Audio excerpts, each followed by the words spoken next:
Welcome to the Warrior Gamer Headquarters podcast. Lieutenant Colonel Ken Crigliano, your co-host. Yeah. Hi, my name is Kairi Sariah. I am your fellow human being. There's a lot of labels that could be applied to who and what I am, but ultimately, I'm just a person on this rock that's flying through space, just like you are, trying to figure it out the best I can.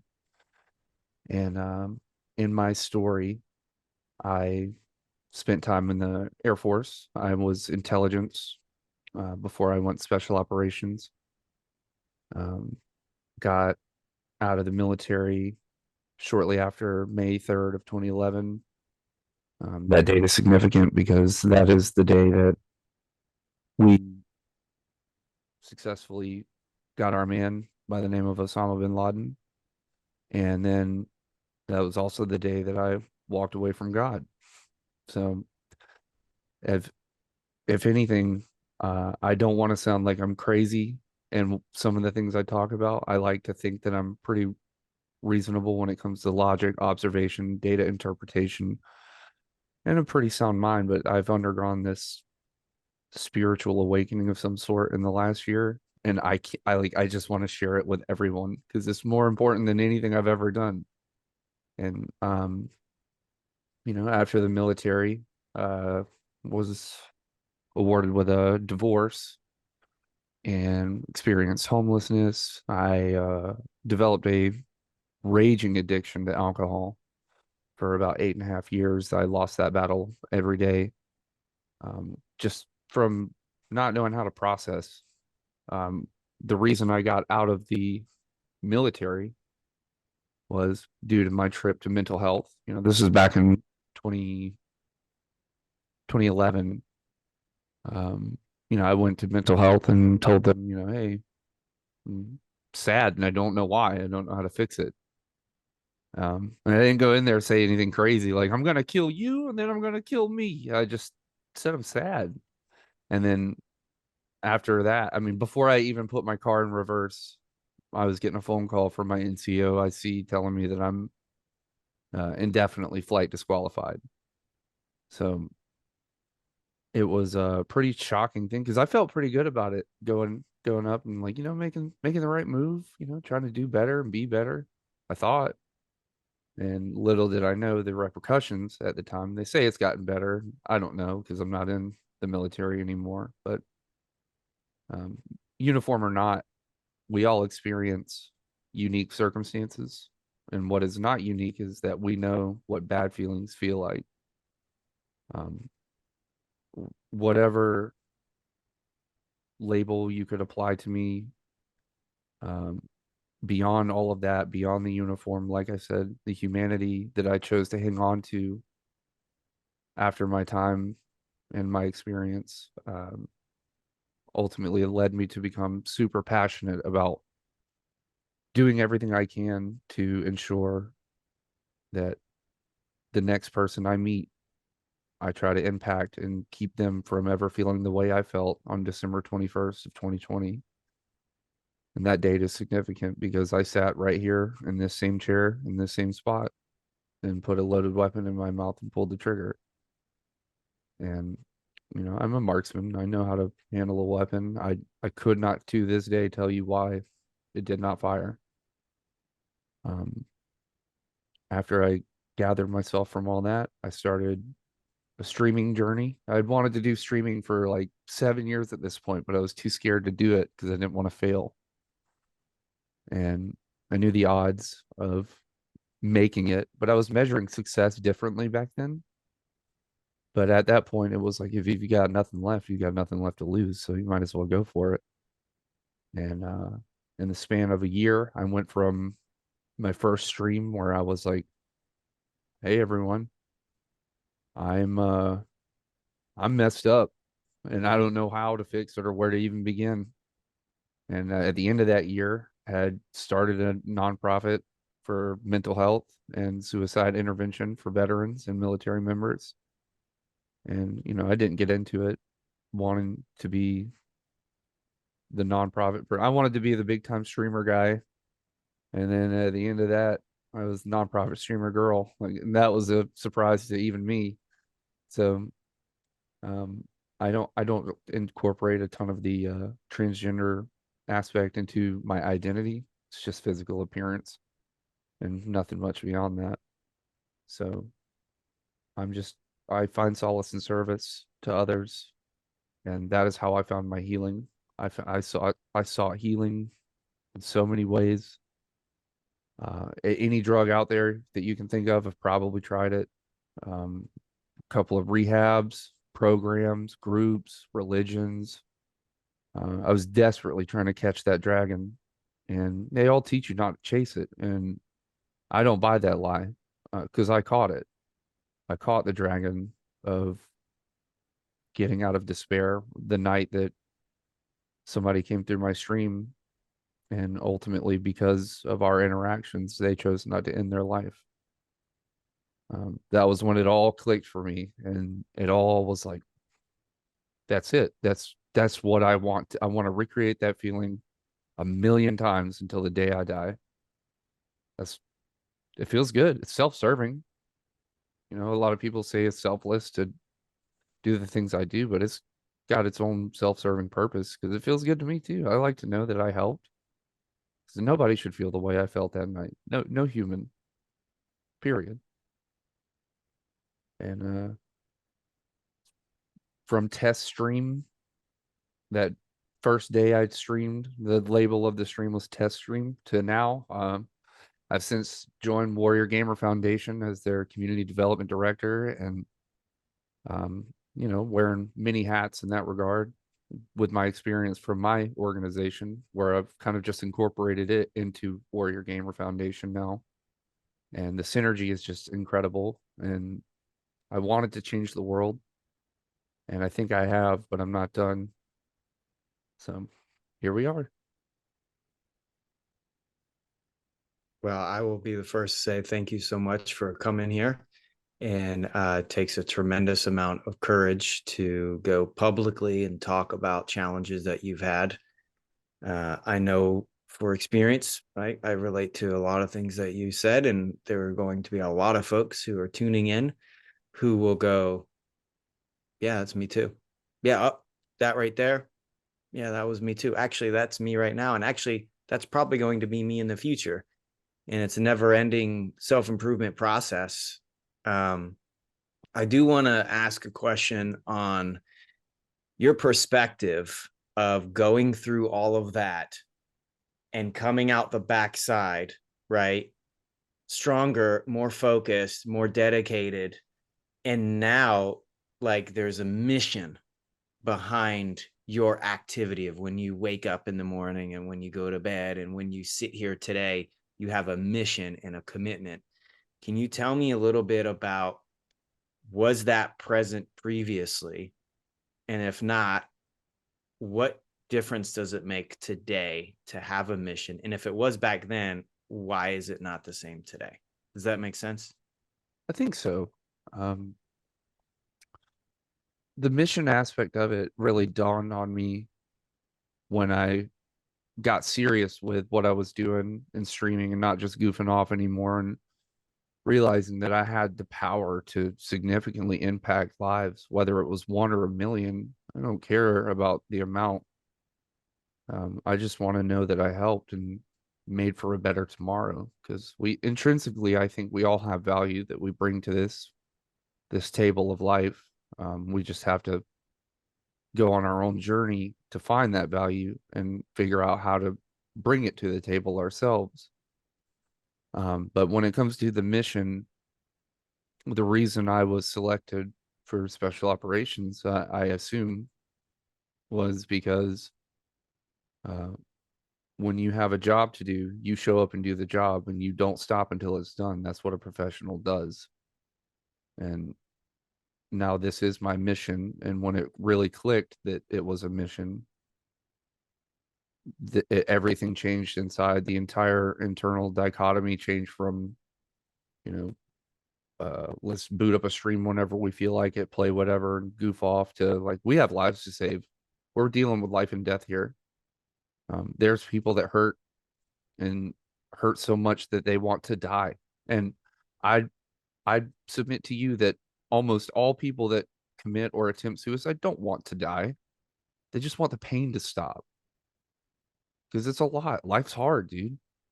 Doesn't come with a manual, and there's so much negative out there because we all act out of pain. Not all of us, but a lot of us act out of pain. I did it myself coming up as a child. I used to be internet troll before there was even a name for trolling. Just because I acted out of pain. So when people come my way with that same attitude, I'm receptive to it because I'm like, dude, I get it.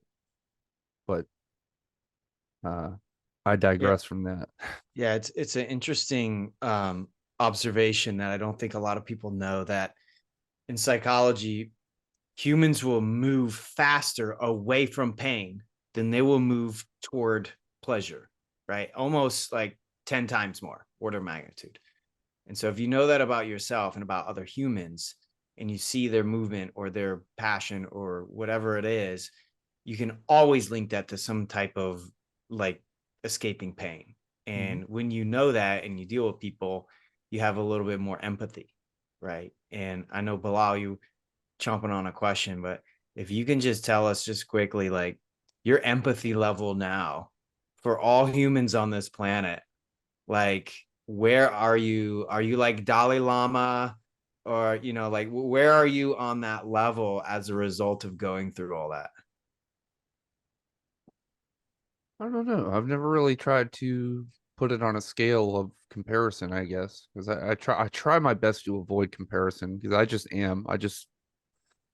You know, I just am who I am. I don't care much about the legacy. I don't want statues built. I don't want riches and fame and fortune. I just don't want people to hurt because it sucks, man. Pain sucks. Trust me, I know it. I know pain all too well. If you could see the scars on my body, let alone the internal ones, I know pain very intimately. But what I found was love. And I don't mean love in the traditional sense of like, oh, I love you, baby girl. I mean love like selflessness and sacrifice of one's own self for the betterment of someone else because you care so much about them. The inherent love. And the thing about love is there's a duality to it. It comes with two parts. It's the best feeling I've ever felt in my life, and it always comes with pain. There's no exchange in that. Love is going to hurt because you're not supposed to feel good all the time. Um, Otherwise, you wouldn't know how to appreciate it. Pain builds resilience. Resilience is what it takes to make it through this. And I lacked resilience the night of December 21st, 2020, when I had lost hope. Had I known love at that time, um, things could have been totally different. But I was 30 years old before I ever experienced true unconditional love for the first time. So the level of empathy is it all stems out of love, and uh, it's the level of empathy goes so far as it led me to realize my transgenderism because they like to say you mess. I don't want to curse, but you f around and you find out. And somebody came through my stream and became part of the community. I started helping this individual just as best I can. And they come to me one day after making market progress and they say, hey, I can't go on like this anymore. And I was like, what are you talking about? And they said, I'm in my 50s. My family will never accept this. And I'll make up a name for all intents. But my whole life I've been Danielle, but I felt like a Dan. And I was like, what? I couldn't empathize with it because I didn't understand. Like, I knew what transgender was. It wasn't a foreign concept.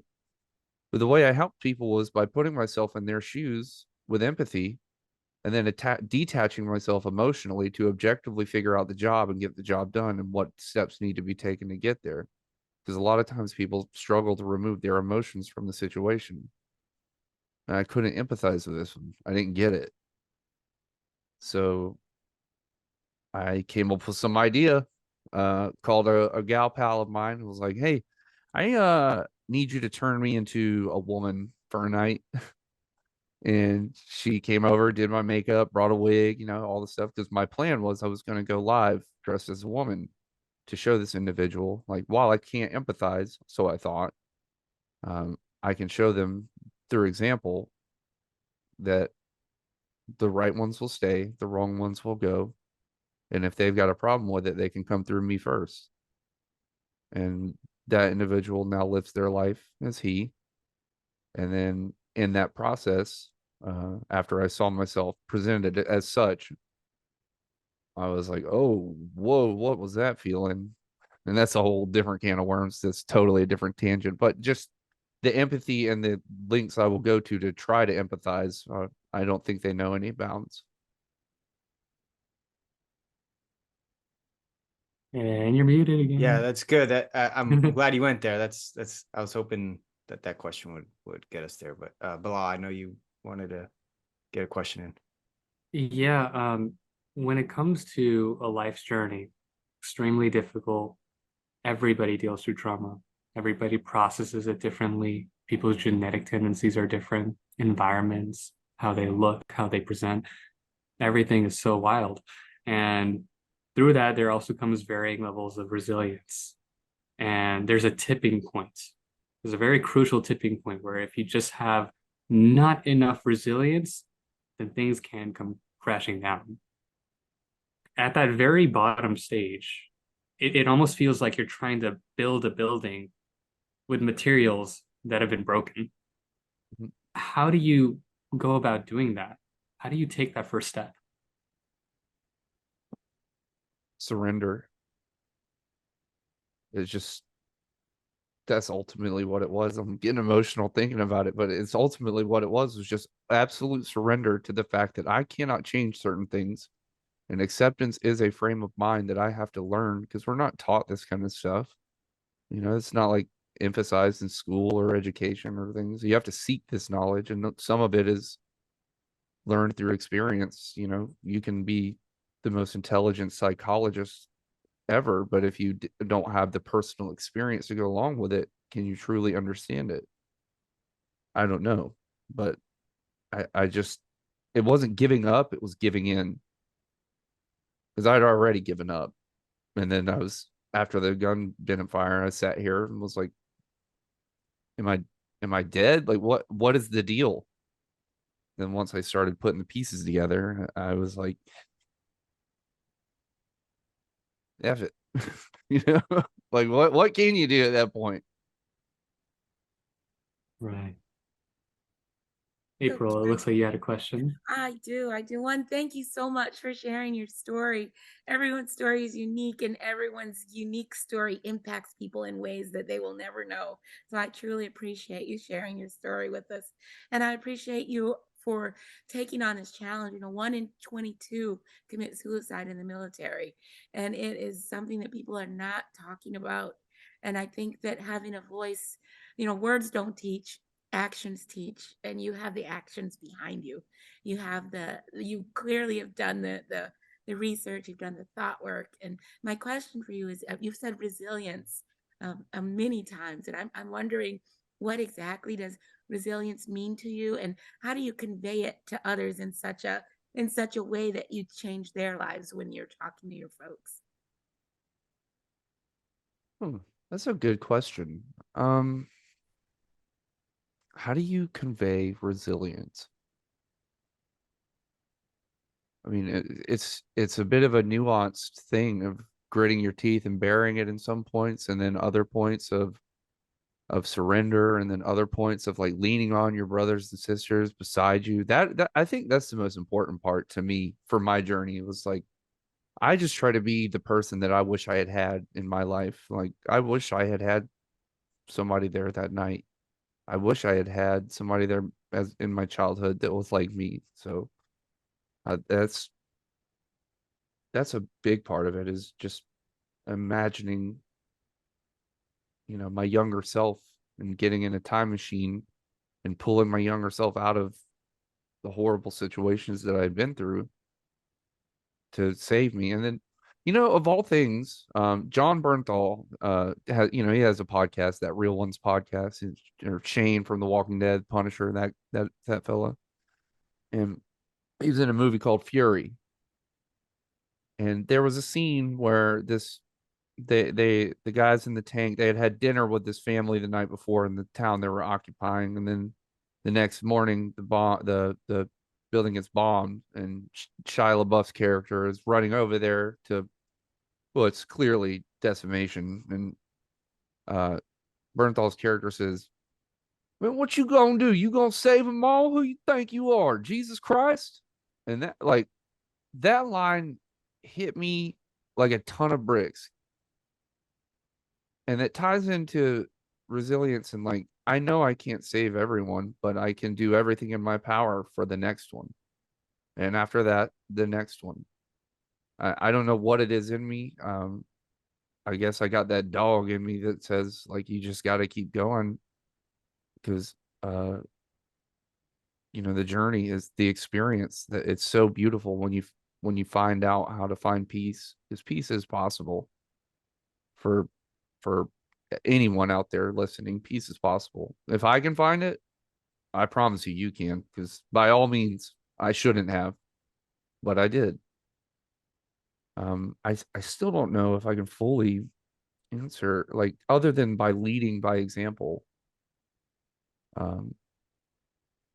There's cases of things like, another small trigger warning, but I got, sexually assaulted in a church in my upbringing. And I didn't really realize it till I was like 27 when it clicked, and I was like, oh, that was like totally not cool. And then it was like, better me than someone else, because I can take it. I can carry that cross. I can carry the load, but imagine if it had happened to someone and that had them messed up for the rest of their lives. And I felt kind of bad, because I was like, I don't really care that happened. That was a them problem, not a me problem. I'll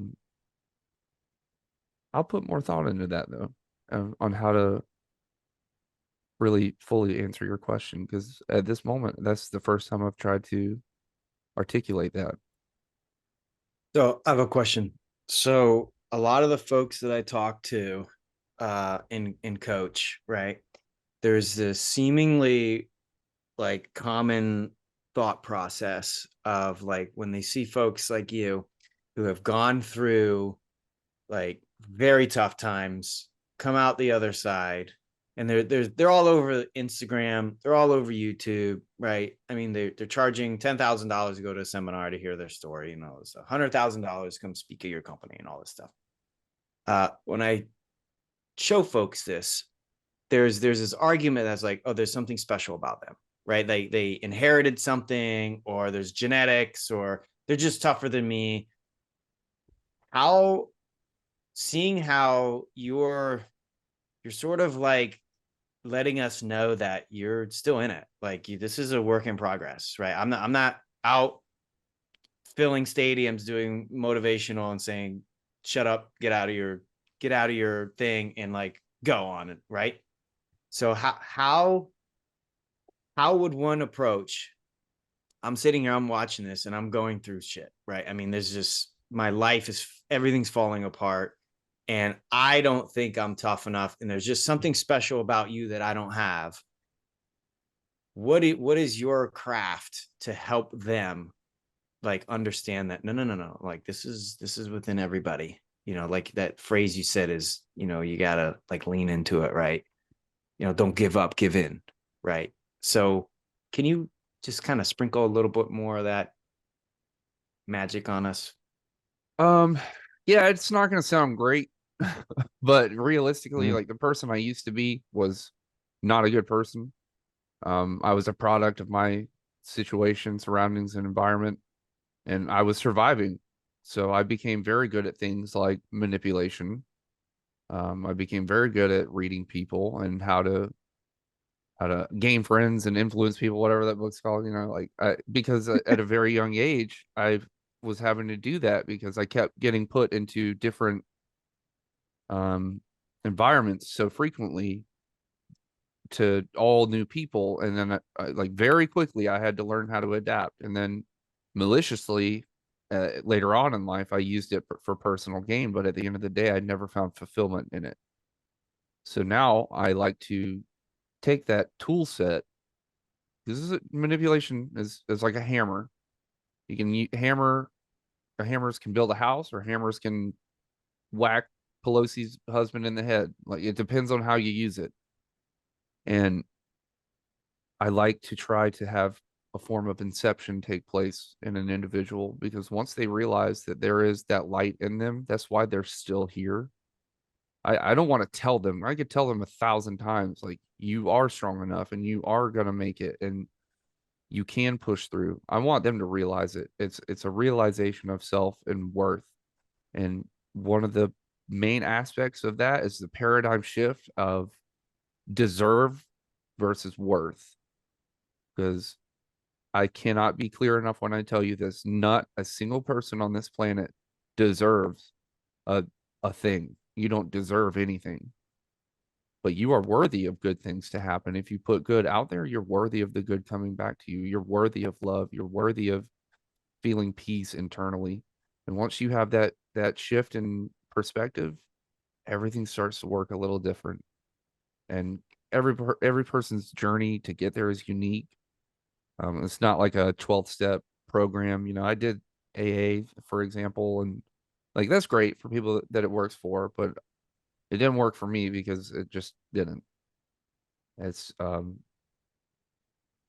just going on the front lines, right there beside them, and showing them like, dude, look at you, you're doing it. There's not enough. There's not enough out there of like Cody Alford said, another special operations veteran. There's not enough attaboys and hey, you're kicking ass and you're really doing it in that like alpha mentality type environment, which is all too common in the military, and in a general sense. But you know, people struggle with enough. I struggle with enough every day, especially recently. I'm really struggling with enough. Like, when is enough? Have I done enough? What is enough? But I have to check myself on that and remember that it's each step of the journey that you have to focus on, not the finish line, not where you came from, but your next step. Focus on that. Some steps are going to suck. Some steps are awesome. I mean, you know, we've all had awesome nights where awesome stuff happened. And then we've had nights where like really terrible things happen. And those are just different steps, you know, in that journey. But the path is not clear because you haven't made that path yet. It's your path to walk with each step. So trying to get into their heads in a bit of a surreptitious kind of way, but not with malice in mind, but just to get them to have it click for themselves, because they have to realize their own intrinsic worth in this whole big picture. Now I'm curious.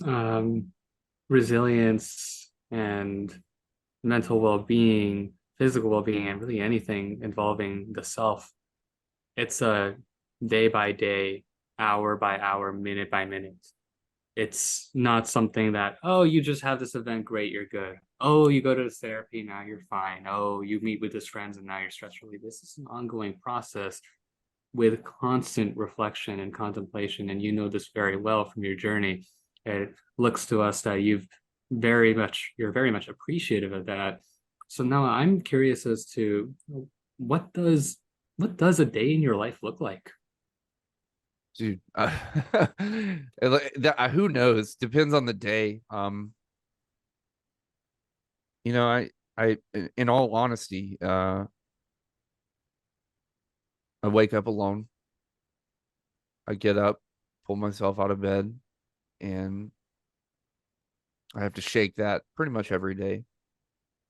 And then remind myself like the mission's not over. We got a job to do. And it's my brothers and sisters and their lives at stake that, kind of motivate me to get out of bed. Because I've had plenty of times where I laid in bed for 3, 4, 5 days, just in a state of depression and wallowing, but it didn't serve any purpose to me other than just beating myself up. And retribution is not the ticket. Like, just beating yourself down for things that you cannot change, that it's not going to change them. And I'm not the judge, jury, and executioner and all this, if there is one. um I just, I wake up, and first thing I do is grab a Monster and a cigarette. And then I just go from there. I try to follow my heart on where it tells me to go and what to do. It's almost a level of intuition, and that comes from finding that love that I was talking about. Um, Personal inventory, I try to take that every day. And like doing that for the first time was the hardest thing and scariest thing I've ever done in my life. Like like actually looking in the mirror and being like, all right, this is who you are. Right now, this is who you are. That doesn't mean it's going to be you forever. Because when I took personal inventory the first time after that night that I tried to end everything, I was like, dude, there's a lot of stuff in there you got to start working on. But I understand that it's not just like a boom, you fix it and it's done and over with. It's a process and a journey in and of itself. But like, you have to own the things that you don't want to own. We all have parts of ourselves that we don't like, but that doesn't make us worthless. It's just parts we want to work on to be better. We have that worm in our brain that wants us to be better and do better. That's the human spirit. So I got a few comments too that I would love for everyone to open up on. So on a lot of our previous episodes, we talked to folks who are doing, like, they went through pain, they went through things, and they're making, like, on in their opinion, like, they've stepped up their game and are making impact as much as they can, to as many people as they possibly can, like globally, and many times, and sometimes it's locally, right?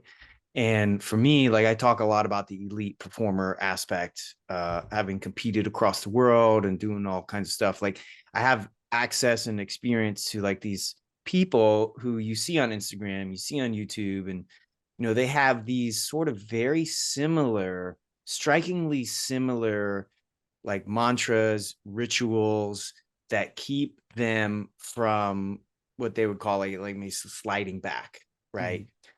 And so, Bilal, in April, I'm sure you're like shaking your heads, like, yeah, we've definitely talked about, like, how to get people from, like, good to great, and from, like, feeling really bad to, let's get you homeostasis, get you normal so that you can progress forward. What do you think?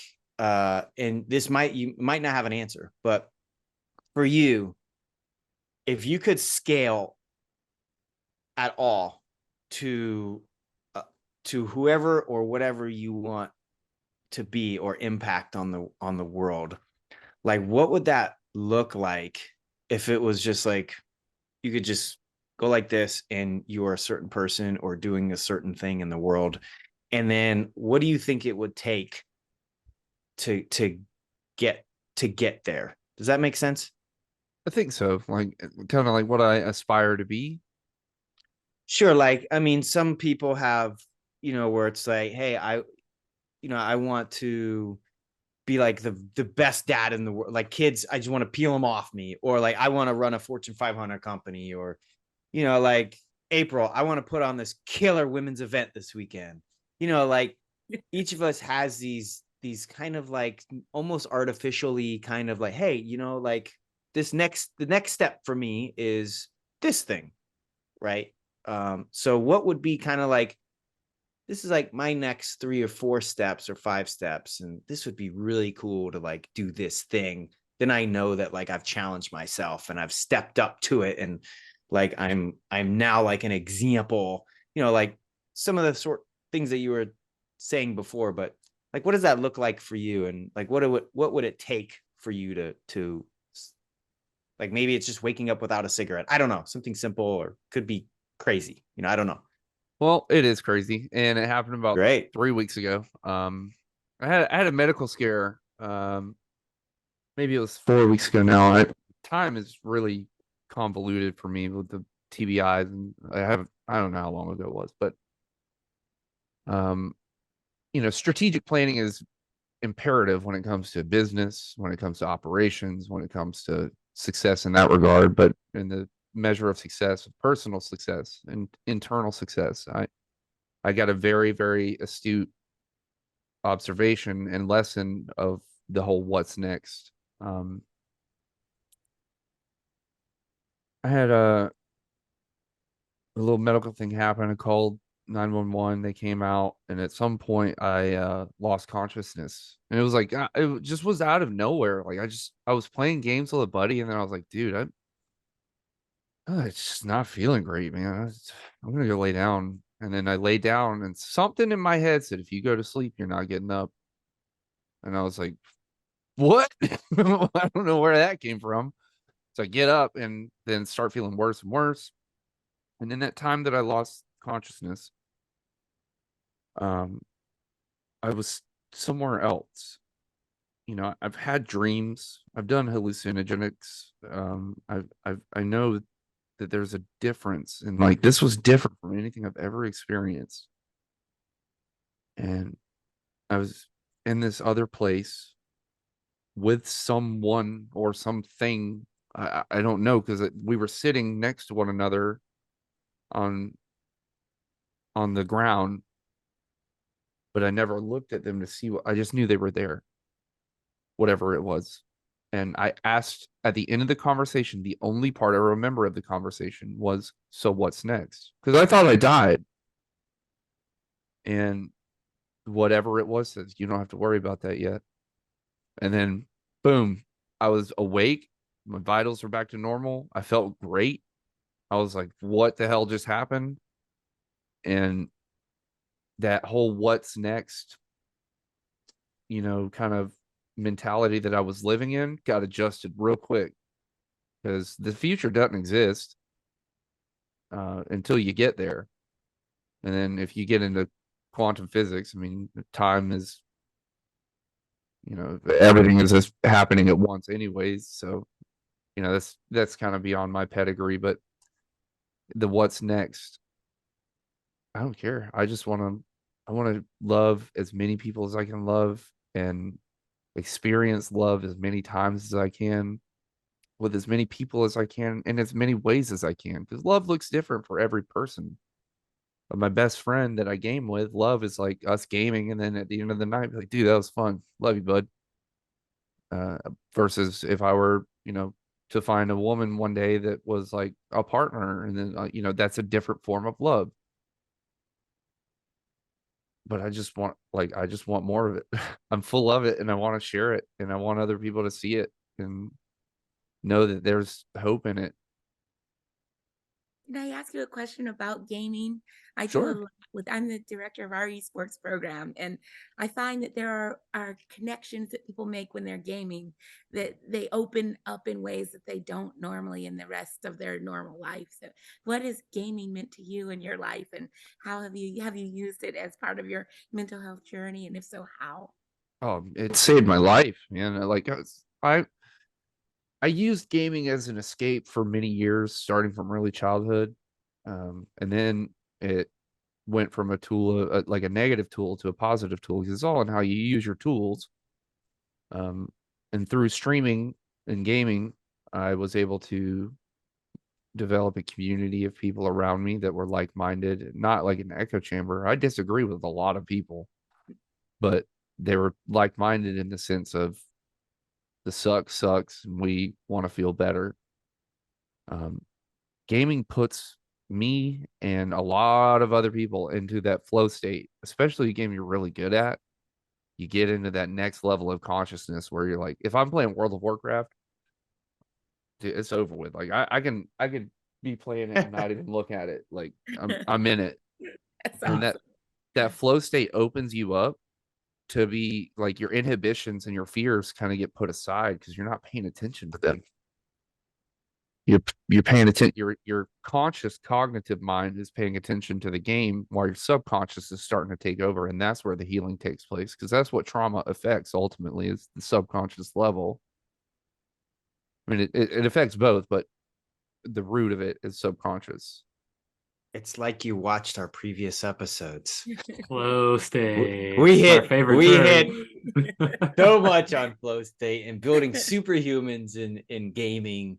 And I you know what she said was like, I don't think we've had that, right? Is like that was so good. I'm stealing that. So good. Yes. when you're gaming, especially in something that you're good at, and you know what, like there's games Fall Guys is like our new thing. Like my 6-year-old plays.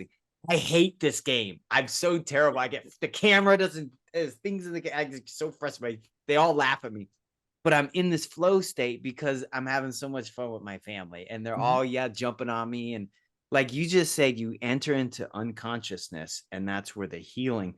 I don't think I've ever heard it articulated like that. The power of gaming.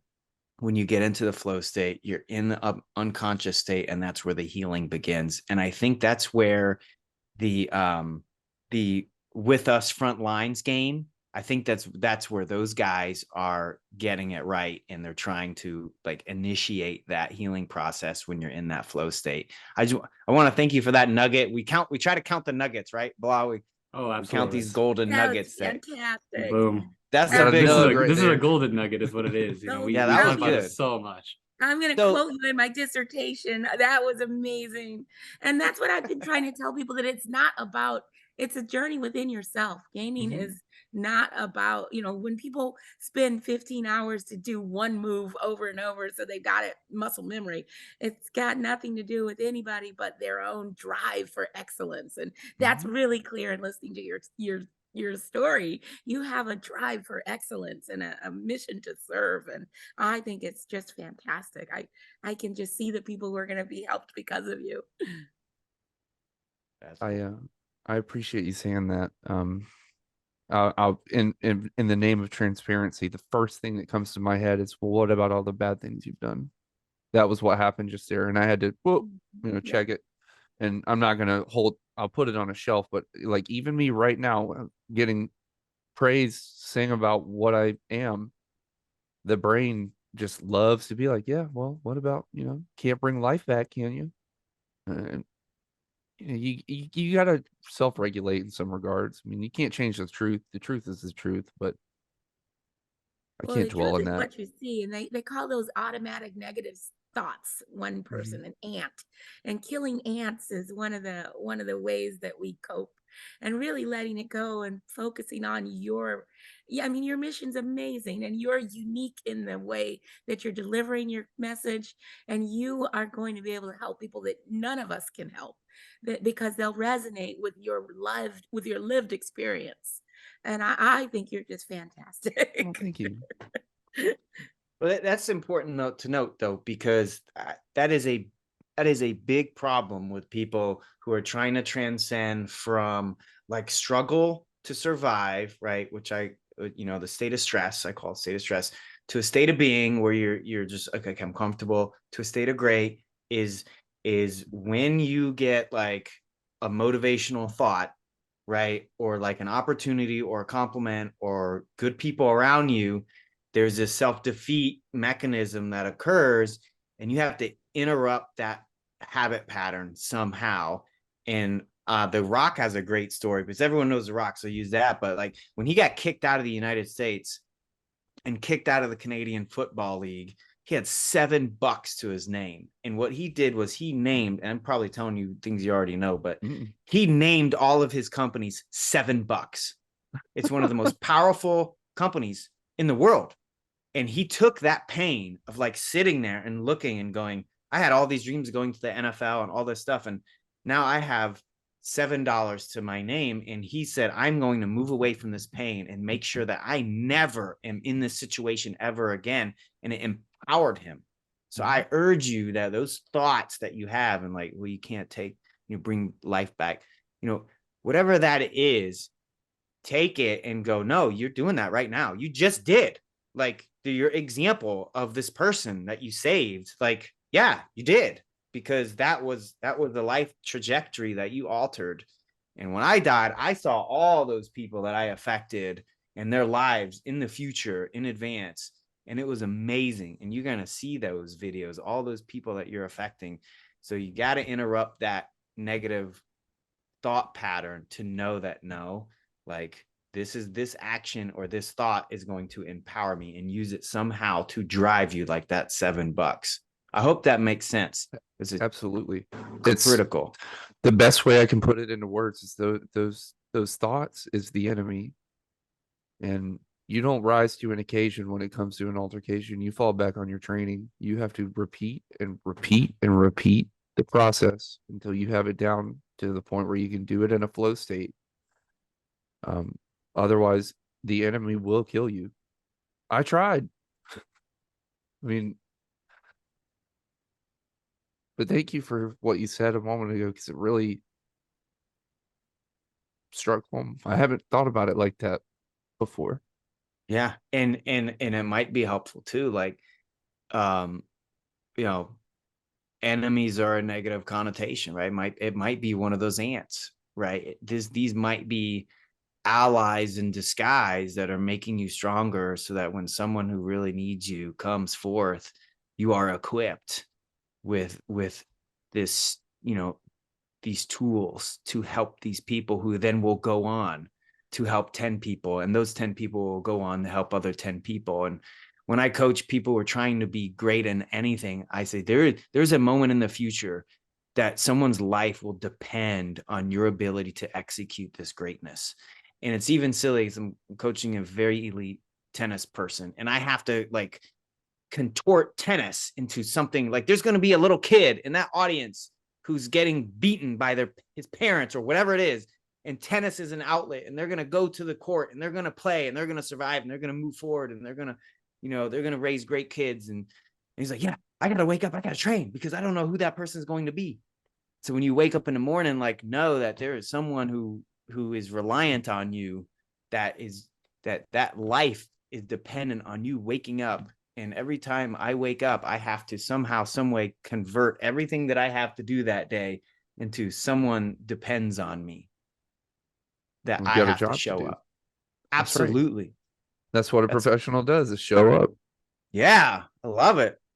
And there was one thing that you said in that about the tennis player. Earlier you mentioned motivation. The difference between motivation and inspiration is one is temporary and the other one is long lasting. And that tennis player may very well be the inspiration that they need. I was inadvertently an inspiration to the person that came through my stream. If you don't mind me doing a little caveat story, I was playing World of Warcraft on stream. I was in my flow state, and I had developed a podcast like segment of the stream called Mental Health and Chill. I'm not, I would always start it with, I'm not a psychiatrist, I'm not a psychologist, I'm not educated professionally in this regard at all. I just want to explore ideas. And I would have vetted guests. I would try to make sure that they're people that are hand selected, that aren't going to come on and be like saying crazy stuff that might get the channel banned or whatever, because you never know. And that night I could not find a guest. Like, I was freaking out, but I still went live. I was like, maybe we'll just wing it, whatever. And this dude comes through the chat named Daddy Swick. And I was like, what a name. I didn't know what a Swick was at the time. I should have known better. It was just spelled different. Like SWCC, Swick is akin to a seal, and they're detached with them, for those that don't know. And but it was spelled SWICK. So I was like, Daddy Swick, what a name. And then as soon as I thought that thought, something from out there came to me and was like, you need to talk to that person. And I was like, what? Hello? It wasn't like a voice. It was like a feeling that I was trying to interpret. And that was the best way I can interpret it. So while my body is doing one thing, my brain is screaming at me to stop. But I was like, "Hey man, do you want to come on the stream tonight and be my guest? I don't, I have a spot." He was like, "Sure." And I don't know this guy from a stranger.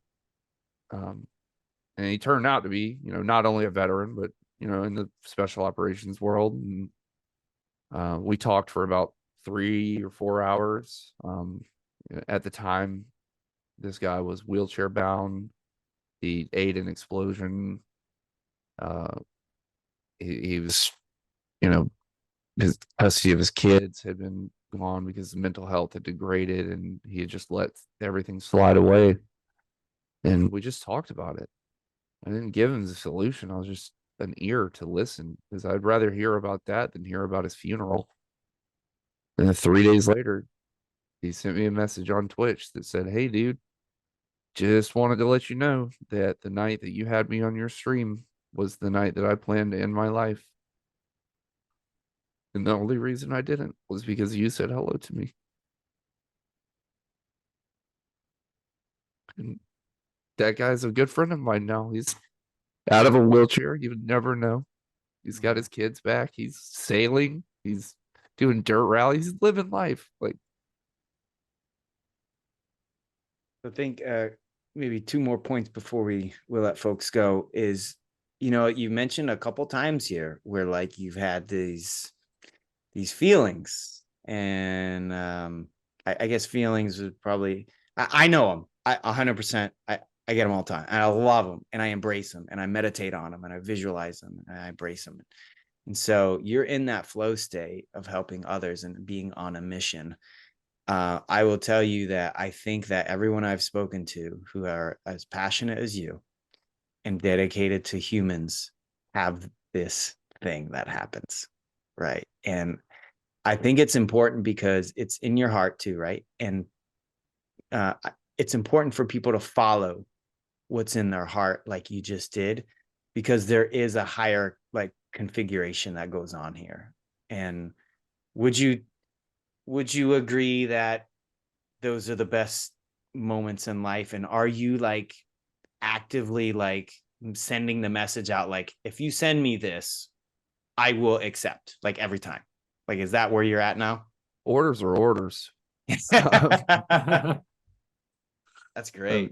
I know that to some it'll sound crazy. I mean, as a non-believer for a long time, like I said at the beginning, there is very evidently something more going on than we can perceive. And it is like when these orders get delivered and I follow through, it's the best feeling I've ever felt. Like I've been high before. I've been really high before. I've been really drunk before. And I've had really awesome nights before.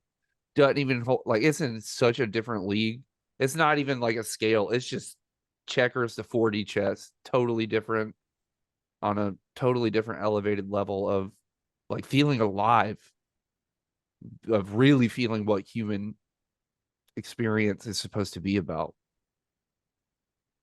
I appreciate that. And I'll give April and Bilal the last. I have to close it up, but you guys are more than welcome to stay on. But Oh, thank you. April, I if have you want to.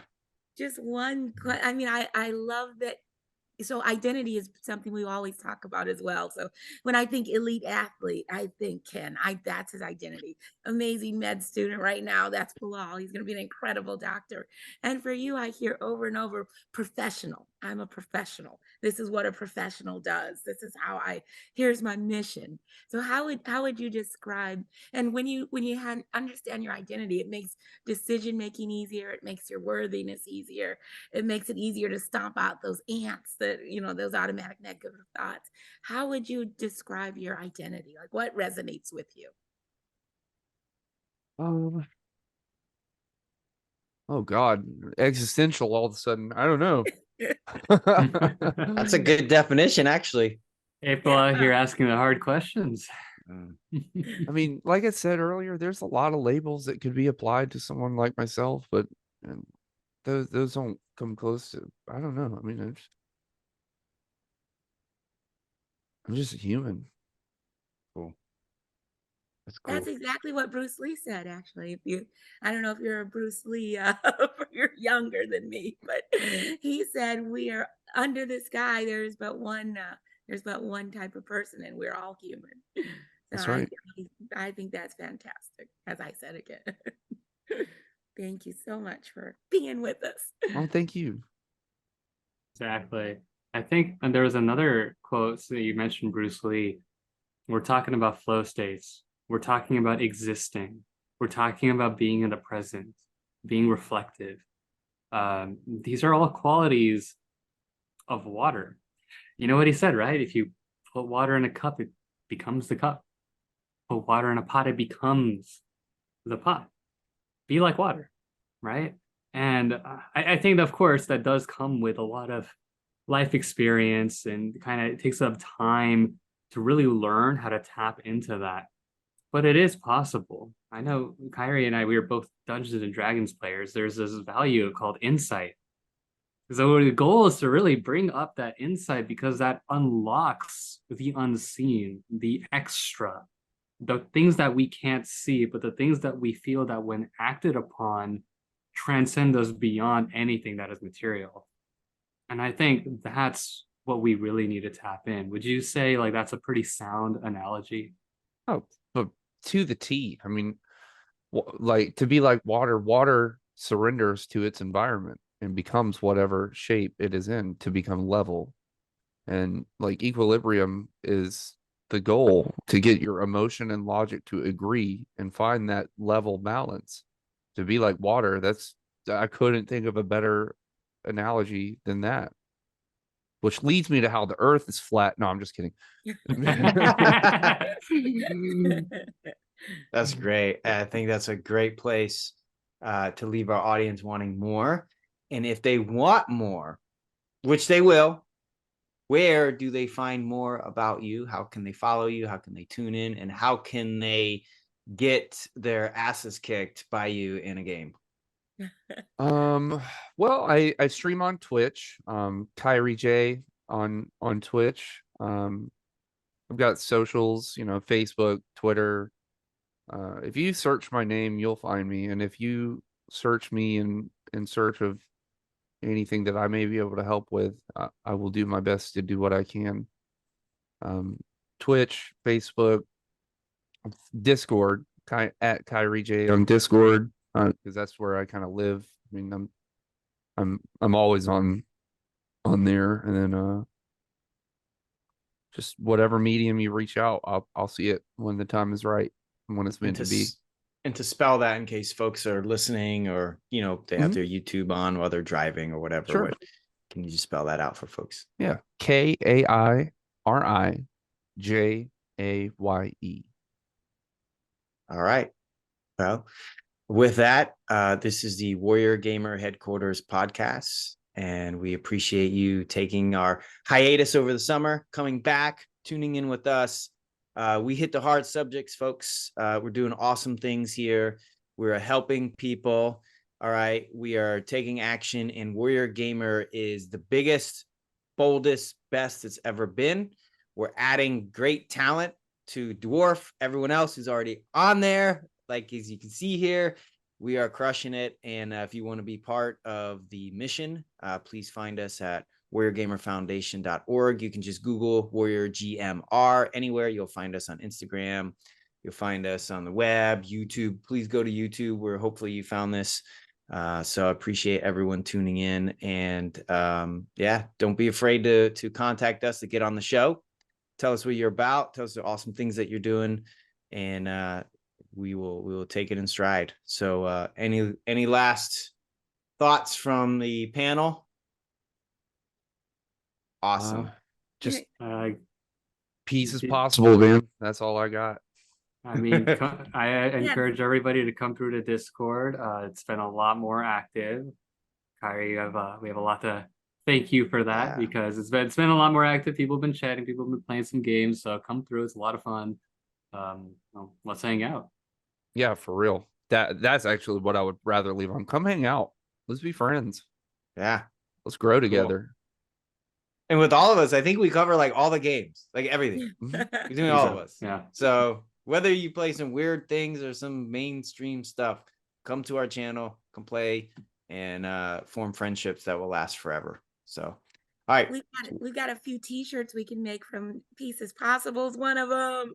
There's some really cool ones. Warrior They're really nice t-shirts. Yeah, can't and wait you to want to get mine. follow because we're putting on some killer events next year. 2024 is going to be big, big, big, big. I can't tell you, but we might be in stadiums. We might do some crazy stuff. So if you have funds that you want to channel our way, we have a purse that will accept them. And if you have folks that you want to donate to us, we have billets to fill. So Yes. appreciate it so much. And until next time, Warrior Gamer Headquarters podcast out. Awesome. Let me hit the button. Sorry, it's hidden. Warrior Gamer Headquarters podcast out.